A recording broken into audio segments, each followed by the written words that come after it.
جھوٹ بولنا کب جائز ہے؟ کیا یہ بات درست ہے کہ بیوی کو راضی کرنے، دو لوگوں میں سلو کرانے اور جنگ میں جھوٹ بولا جا سکتا ہے؟ محمد وسیم صاحب انڈیا سے پوچھتے ہیں۔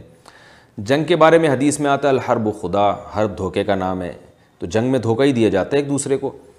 تو البتہ جنگ میں ایگریمنٹ میں جھوٹ بولنا جائز نہیں ہے۔ آپ کی دشمن قوم سے کوئی ایگریمنٹ کر رہے ہیں اور بعد میں آپ کہیں میں تو جھوٹ بول رہا تھا، یہ حرام ہے، کیونکہ معاہدوں کی پابندی بہرحال ضروری ہے۔ ویسے جنگ تو نام ہی چال کا ہے۔ رہا مسئلہ بیوی کو خوش کرنے کے لیے جھوٹ بولنا، دو لوگوں میں سلو کرانے کے لیے جھوٹ بولنا، تو اس بارے میں صریح حدیث ہے۔ آپ صلی اللہ علیہ وسلم نے فرمایا لیس الکذاب الذی یکذب لیصلح بین الناس، وہ شخص جھوٹا نہیں ہے جو لوگوں میں سلو کرانے کے لیے جھوٹ بولتا ہے۔ تو اسی طرح زوجہ کو خوش کرنے کے لیے بھی نبی صلی اللہ علیہ وسلم نے جھوٹ بولنے کی اجازت دی ہے۔ لیکن یہاں یاد رکھیں، اگرچہ بہت سے فقہا تو کہتے ہیں صریح جھوٹ بولنا جائز ہے، لیکن خاص طور پر جو احناف ہیں ان کا موقف اس بارے میں یہ ہے کہ صریح جھوٹ بولنا جائز نہیں ہے، دو وجہ سے۔ ایک تو قرآن مجید میں اللہ تعالیٰ نے فرمایا لعنت اللہ علی الکاذبین، جھوٹ بولنے والوں پر اللہ کی لعنت۔ وہ فرماتے ہیں یہ نص سب کو شامل ہے، ہر طرح کے واقعات کو، تو صریح جھوٹ نہیں۔ وہ کہتے ہیں یہاں جھوٹ سے مراد ہے توریہ۔ توریہ کہتے ہیں گول مول بات کرنا، یعنی آپ بات کر رہے ہیں، اس کا ظاہر کچھ اور ہے لیکن آپ کچھ اور مطلب لے رہے ہیں، سامنے والا کچھ اور سمجھ رہا ہے، تو بات کو گھما پھرا کے ایسے کرنا کہ سلو ہو جائے۔ اور یہ بھی حدیث سے ثابت ہے کہ کذب یعنی جھوٹ کا جو لفظ ہے وہ توریہ کے معنی میں بھی حدیث میں استعمال ہوا ہے۔ جیسے ابراہیم علیہ السلام قیامت کے دن سفارش نہیں کریں گے اور کہیں گے مجھ سے تو غلطی ہوئی تھی کہ میں نے جھوٹ بولا تھا، اور جھوٹ کیا بولا تھا کہ ابراہیم علیہ السلام نے کہہ دیا تھا انی سقیم، میں بیمار ہوں۔ لوگوں نے کہا تھا نا میلے پر جا رہے تھے، ابراہیم علیہ السلام کو بھی لے کے جا رہے تھے، ابراہیم علیہ السلام کی نیت یہ تھی کہ ان بتوں کی قط بنائیں گے، تو لوگوں نے کہا چلیں، ابراہیم علیہ السلام نے بہانہ کیا کہ میں تو بیمار ہوں۔ تو اب حالانکہ وہ یعنی یہ جھوٹ نہیں تھا، بلکہ ابراہیم علیہ السلام کی نیت یہ تھی کہ میں ان حالات کو دیکھ دیکھ کے پریشان ہوں، بیمار ہوں، روحانی طور پر گویا بیمار ہوں میں، لیکن اس کو بھی جھوٹ کے لفظ سے تعبیر کیا گیا ہے، تو تقوی کی وجہ سے۔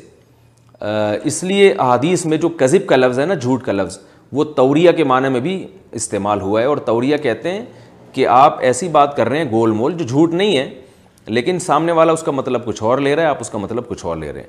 تو راجح قول یہی ہے کہ زوجہ کے سامنے اس کو خوش کرنے کے لیے ایسی بات کرنا جس کا وہ مطلب کچھ اور لے، آپ کچھ اور لو، تاکہ گھر میں لڑائی جھگڑے نہ ہو نا۔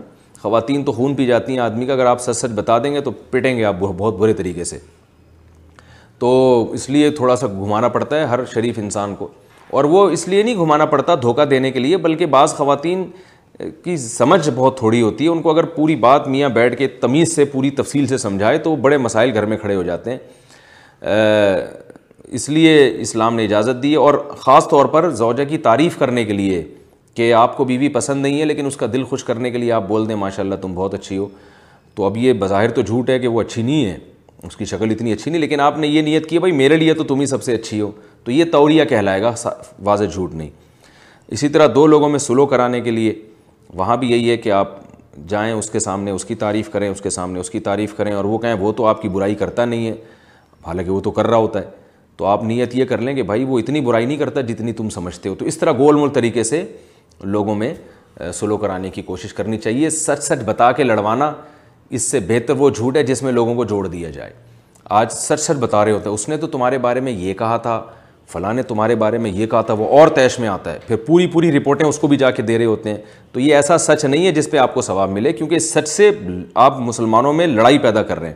تو گول مول بات کر دیا کریں یار، ایسا ہی فلاں کے بارے میں تمہیں جو خبریں ملی ہیں وہیں لوگوں کی اڑائی ہوئی باتیں بھی ہوتی ہیں، بہت سی دنیا میں بہت سی باتیں کہ حقیقت سے تعلق نہیں ہوتا، پتہ نہیں تمہیں کس نے اس کے بارے میں ایسا بدگمان کر دیا ہے۔ تو اس طرح کے گھما پھرا کے نا آپس میں لوگوں میں جوڑ پیدا کر دیا کریں۔